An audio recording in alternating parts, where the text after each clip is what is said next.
হঠাৎ বিশ্বনবী দেখলেন আকাশের সূর্যের আলো ক্ষীণ হতে শুরু করেছে, কমতে শুরু করেছে। তিনি খেয়াল করে দেখলেন এর কারণ সাইয়েদনা জিব্রাইল বিশাল ফেরেশতাদের বহন নিয়ে পৃথিবীতে নেমে আসছেন। পড়েন সুবহানাল্লাহ।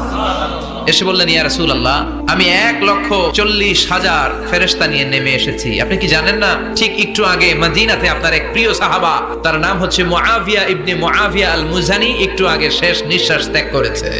বিশ্বনবী তো অবাক, ঘটনা কি? কোন সাহাবীর গায়েবানা জানা যায় তো ফেরেশতা নামে না আকাশের উপর থেকে।